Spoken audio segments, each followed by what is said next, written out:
Right now, talking about winter weather, talking about snow, talking about what a weird and strange winter it's been. It's time to bring in Willie Hallihan and talk about Jumpfest 2023. Hello there, Willie. Good morning, Marshall. Yes, what a weird winter it has been. January is always a quirky month. If you're not in the position to need to follow the weather and snowfall and temperatures and so forth, you think of January as pretty much a winter month. But it always throws us curveballs. We at SWSA, who depend on cold nights to make snow for our event, and this has been an extraordinary January. But perhaps not as bad as some people think. People are thinking of January as warm days. It got in the 40s and even 50s. We've had rain. It's brown. It's been, until recent days, it's been brown around your house everywhere. But we have had cold nights. We made a lot of snow before when it got cold. We take advantage of every cold night. We make snow. We made a mountain of it. We moved it around. Our junior jumpers have been jumping, still are. We need more. There's no question about that. And hopefully we'll get a couple of cold nights, and that's all we need. We have a gun that at full bore will turn 100 gallons of water a minute into snow, and it doesn't take too long to pile up a mountain of it. And we leave it in that mountain to preserve it when the temperatures do get up in the 40s or we do get a rain. You make a mountain of snow, and that cold mass keeps pretty well. It would take a long time of warm, wet weather to dissipate that. So anyway, our people are experts at making snow when we can and keeping it when we have to. So anyway, we're optimistic about Jumpfest. It's the days dwindle down. It's 9 days and counting till Jumpfest. It's Friday, February 3rd through the 5th. The format, for those of you who have been, is pretty much the same.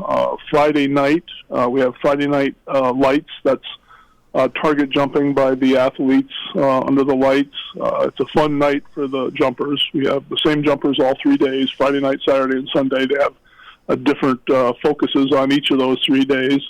Friday night is perhaps the more party, rock and roll type atmosphere, if you will. Because it's fun for the athletes, it's fun for the people who come to watch. The jumpers are jumping to land on a target for prize money. There's no judging or anything like that going on, so it's a fun night for them. It's a great night for participants. It's a magical place on Friday night when we light up the roadway to walk in. The whole mountain is lit up, and it's magical is the only way I can describe it. And then after the jumping is over around 8:30, the human dogsled race takes over, and that is really a fan favorite. People come, quite honestly, just for that. I did a Google search, and there are very few places where this is officially done anyway.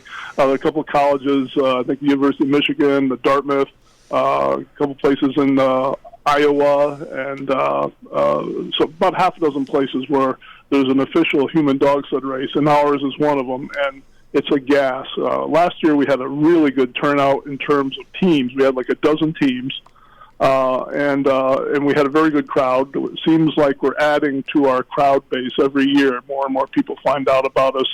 They come, and then they come back, so we're gratified by that. Anyway, the human dogsled race finishes off Friday night. Saturday is serious jumping for the jumpers. We start off with a junior competition, by the way, at 9:30 in the morning. These are not only our own jumpers. We have about 25 to 30 of our own kids around the Salisbury area that jump, but also kids from Lake Placid and other places in the east come and compete on the 20 and 30 meter hill. Excuse me. And then at noon, practice starts for the main event, which is the Salisbury Invitational. That's our own jump. It's a very prestigious one in the ski jumping world, in the East at least. and practice starts from 11 to noon. Competition starts at 1. That's a very popular event for viewers. Then Saturday night, the snowball is back. Yes, after what, a 2 years hiatus. Yes, I know, and we're having it at the Grove this year, the Lakeville Grove building, and we got the Steve Dunn band playing, and John Sullivan organizes the whole event. He's great at that. That's a fun time. That goes from 8 to 11:30 at the Grove in Lakeville on Saturday night.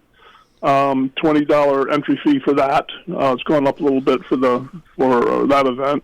By the way, the entry fee for all Jumpfest events is still $15. I can't remember when we last changed it. It's got to be at least 15 years. It's been $15, and inflation be damned. It's still $15 for adults.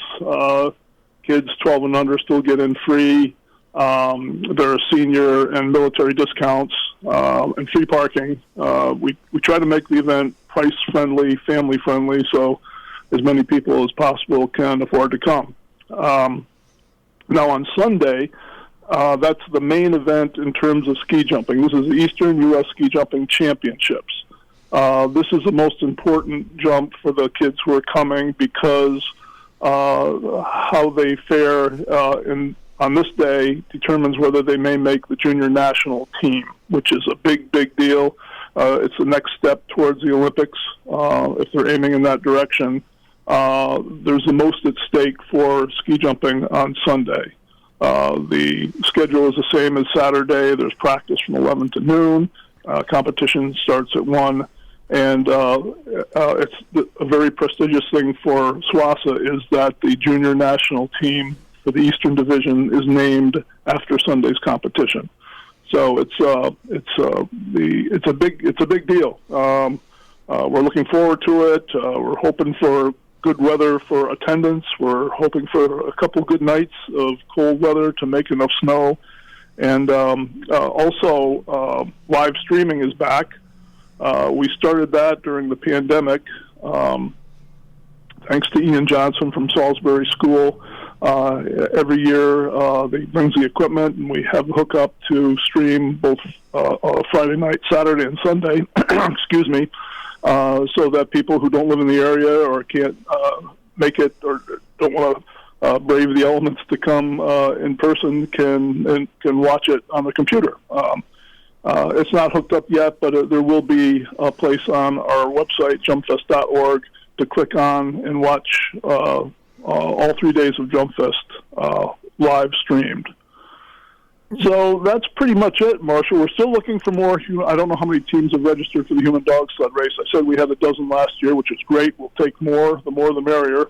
For those who aren't familiar, it's a fun competition for six-person teams. If you've got 5 other friends, maybe co-workers or co-students at your college, it's a competition where 5 people pull one on a sled of the team's own design. It's about I'd say a 200-yard course that we set up on the outrun of the ski jumps. We suggest that you be of some level of fitness because it is you are running in the snow, and there is some risk. People fall down in the snow and that kind of thing. But if you're an intrepid soul, it's a fun competition, and you have hundreds and hundreds of people yelling and screaming and ringing cowbells for your team. So it's just a gas to behold, and even better to participate in. And just to remind people, you're running 200 yards, 100 yards downhill, and then the 100 yards uphill. Yeah, that's right. And if you win your heat, you may have to run a second time in a runoff. So I'm not saying that you hold back on the first race, but it is an exertion. But for the fit, it's fun for sure. Now, what's great about the weekend, Friday Night Lights, once again, if people are wondering, well, geez, how can I get out?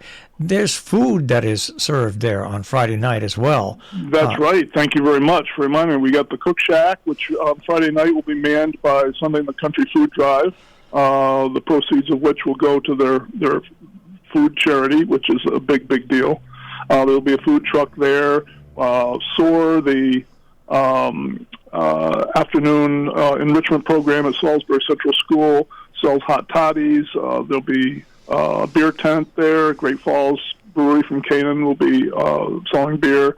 So there's food and drink. There'll be hot chocolate. There'll be all kinds of things to fill you up and keep you warm. And then on Saturday night, if you've gone to the skiing, and then you go to the snowball, there's going to be some food there. There's going to be pizza and stuff like that. That's right. Yeah, for your entry fee, the $20 fee, you certainly get the night of entertainment by the Steve Dunn Band, and I think at 10 o'clock.